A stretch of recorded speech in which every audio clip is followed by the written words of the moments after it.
नीति हमें सिखाती है अपनी कीमत बढ़ाना।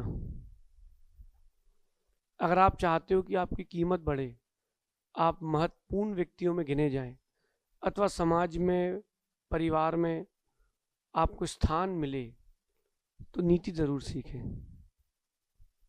वही हीरा खदान में पड़ा रहता है, कोई कीमत नहीं होती, और जो स्वयं को समर्पित करता है और तराशा जाता है तो कीमत बढ़ जाती है तो वही हीरा। जब उसको तराशा जा रहा होगा तब उसको थोड़ी पीड़ा तो हो रही होगी, तकलीफ हो रही होगी, लेकिन उसने कुछ कहा नहीं। चाहे वो प्रतिमा को गढ़ने वाला पाषाण हो या आपके अंगुली में बनकर आया हो हीरा हो। नीतिवान रहेगा तो कीमत बढ़ेगी। आज बता रहे हैं कि अपनी कीमत बढ़ाना हो या आप कीमत बढ़ चुकी हो तो आप पहचान सकते हैं। तो कह रहे हैं कि जब आपकी कीमत बढ़ जाए तब शांत रहें। जब आपकी कीमत बढ़ जाए तब आप शांत रहें, या आपको अपनी कीमत बढ़ाना हो तो शांत रहना प्रारंभ करें। अधिक बोलना, आरोप प्रत्यारोप करना, इससे आपकी छवि जाएगी। तो अगर आप चाहते हैं कि कीमत बढ़ जाए आपकी, तो शांत रहना प्रारंभ कर दें। आप स्वयं में खोजिए। 4 लोग जा रहे हों और आपको मदद करने का मौका मिले किसी व्यक्ति की, तो जो शांत होगा आप उसकी मदद पहले करोगे। जो व्यक्ति शांत होगा ना, आप उसकी मदद करने पहले जाओ। हाँ, जो व्यक्ति अशांत होगा फिर उससे बात करने में, उसका काम करने में कोई आनंद नहीं आता।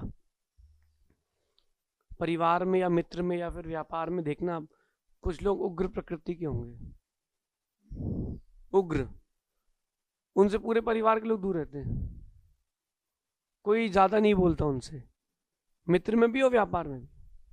क्यों नहीं बोलता ज्यादा? अरे यार वो उग्र है, बोले अभी चिल्लाए रहेगा। शांत रहेंगे तो कीमत बढ़ेगी। शोर करती है पायल तभी तो पैरों में है, शांत रहती है बिंदिया तभी तो माथे में है। अगर आप शांत रहना प्रारंभ कर दो, आपको व्यक्ति और ऊपर लेते जाएगा बस। लेकिन उस शांत रहने वाली प्रक्रिया में सहन बहुत करना पड़ेगा। किसी की नई नई शादी हुई हो तो वो हमसे एक आइडिया ले ले। हाँ, अगर किसी की नई नई शादी हुई है, वो चाहता है कि आने वाले जीवन का प्रत्येक दिन बड़ा शांति से निकले, और वो चाहे लड़का हो या लड़की, 1 साल तक बिल्कुल शांत जीवन जिए, सास से कुछ मांगे नहीं, जो काम सास बोले तुरंत कर दे। 1 साल ये भी ना बोले कि साड़ी चाहिए कि गहने चाहिए कि बाहर जाना है, कुछ ना बोले, सास जो बोले वो करते रहे। 1 साल, 1 साल शांत होकर के रह ले। पहले अपनी एक इमेज बनाई जाए, पहले आप अपनी गुडविल बनाइए, इमेज बनाइए, फिर आप मार्केट में उतरिए। अब बिना इमेज और गुडविल के उतर गए तो फिर कोई मतलब नहीं है। क्योंकि नीतिकार कहते हैं कि शांत रहेंगे तो समझदारी बढ़ेगी, और शांत नहीं रहेंगे, कुपित रहेंगे, उद्वेलित रहेंगे तो नासमझी बढ़ेगी। गरम गरम खौलता पानी, उसमें चेहरा नहीं दिखता, खौलते परिणाम होते तो विवेक नहीं दिखता। शांति से निर्णय ले। किसी भी चीज का निर्णय लेना है जीवन का, बहुत शांति से ले। जहां आपने जल्दबाजी करी और नासमझी हुई, नहीं तो अभी आप देखो जो आज का भी परिप्रेक्ष्य चल रहा है,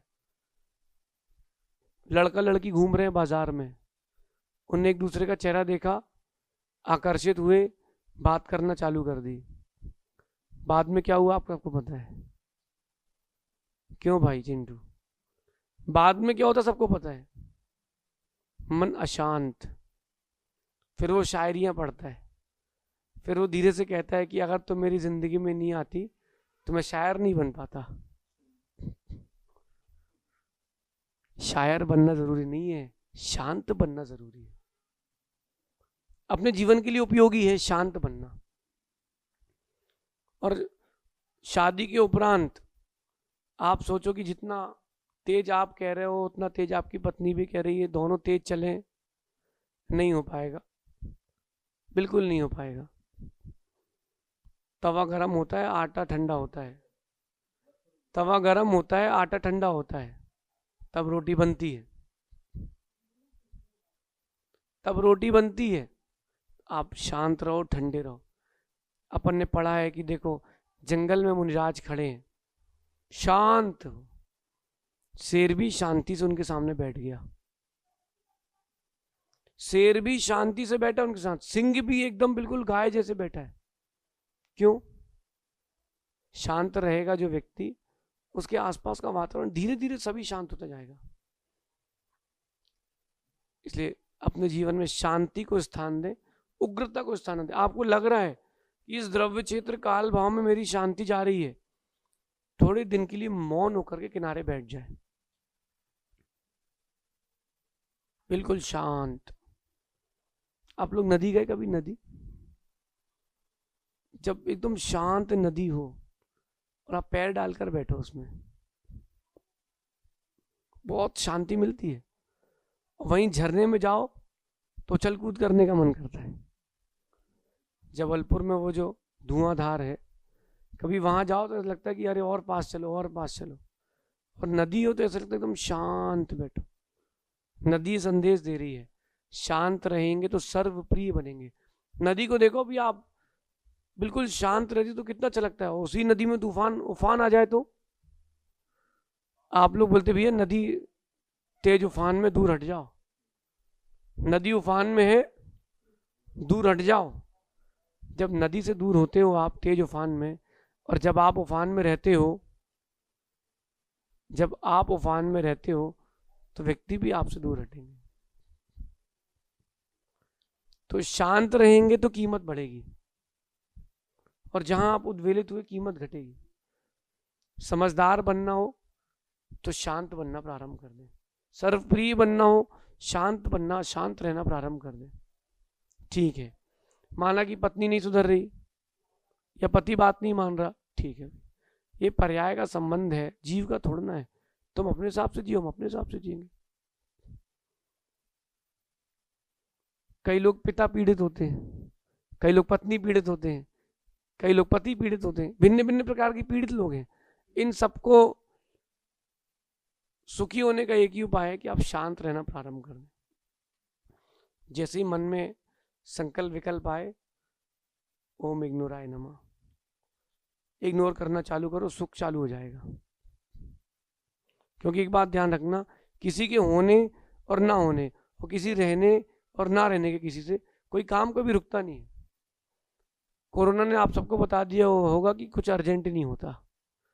उस समय पार्टी कह रही थी सर पेमेंट ले लीजिए, भैया अभी मर रहे हैं, तुमको पेमेंट की पड़ी है। सर वो आपके घर पेमेंट लेके आए, वो पैसे नोट के बंडल बाहर पड़े हैं, उसको सैनिटाइज कर रहा है, रस्सी से बांध के खींच रहा है, 2 दिन बाद उठाएंगे। सही है कि नहीं? तो किसी व्यक्ति के होने और ना होने से कभी कुछ नहीं होता। कर्तव्य नहीं होना चाहिए, कर्तव्य होना चाहिए, ऐसा ये नीति है। और बात थोड़ी कड़वी है लेकिन सत्य है कि आपकी हैसियत के शोर मचाने का काम उनका है जिनकी हैसियत आपसे कम है। जो आपकी हैसियत है, जो आपका एक स्टेज है, आपका एक हाइक है, उसका शोर मचाने का जो दायित्व है, काम है, वो आपसे कम हैसियत वालों का है।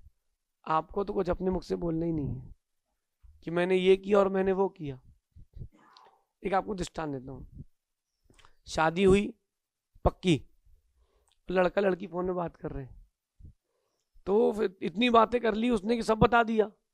अब जब बातें खत्म हो गई तो झूठ चालू कर दिया कि हमारे यहाँ ऐसा और हमारे यहाँ वैसा है। अब जब लड़की घर आई तो उसने देखा तो कुछ है ही नहीं, उसने देखा कि यहाँ तो कुछ है ही नहीं, इतने जितना ये बता रहा था इतना तो कुछ है ही नहीं। फिर आपका क्या होगा? वहीं आप शांत रहते तो आपकी एक इमेज बनती। फिर आप मित्रों के बीच में बैठे थे और आप एक अपना कुछ पुराना वाक्य सुना रहे थे कि अरे एक बार मैं माउंट आबू गया था। अच्छा वहीं वहीं जहाँ आप घोड़े से गिर गए थे, पत्नी बीच में बोलेगी, वहीं वहीं जहाँ आप घोड़े में गिर गए थे, आपने बताया था हमको। तो आपको लगेगा इसको नहीं बताते तो ठीक था। आप शांत रहेंगे, आपकी क्वालिटीज धीरे धीरे सामने आएंगी, लोगों का आकर्षण बढ़ेगा। और आप अगर मुखर हो जाएंगे तो अपने बारे में सब बता देंगे, फिर आपको कोई क्वालिटीज नहीं बचेगी। शांत, मराठी में कहते हैं शांतता ठेवा, मराठी में कहते हैं शांतता ठेवा, और कन्नड़ में कहते हैं शांति कापाडे।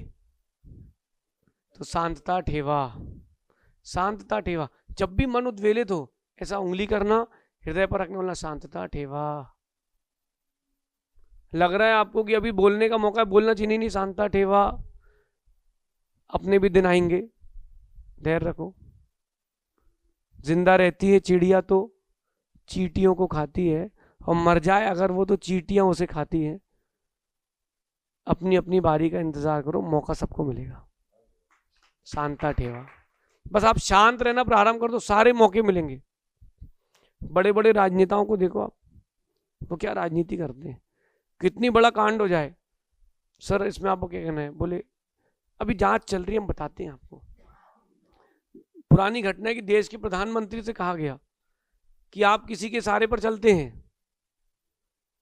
पत्रकार ने प्रधानमंत्री से क्या बोला, प्रधानमंत्री छोटी वस्तु है, कि हमने सुना है कि आप तो डमी है, आप किसी के सहारे पर चलते हैं। धीरे से प्रधानमंत्री कहते हैं, no comments, any other query. ये समझदार व्यक्ति की सोच और वाक्य है। और ना समझ होता तो उसका करियर खत्म करता और हाईलाइट होता, उसने वही बात खत्म। अगर आप चाहते हैं कि बड़ा व्यक्तित्व बने तो शांत रहना प्रारंभ करें, समझदार बन जाएंगे, बड़े बन जाएंगे। शेष अपन आगे देखेंगे। आज की बड़ी गंभीर नीति है, शांत रहने के फायदे और अशांत रहने की हानियां। ये समझ लेंगे, जीवन आपका बड़ा हो जाएगा। शेष अपन आगे देखेंगे। भगवान महावीर स्वामी की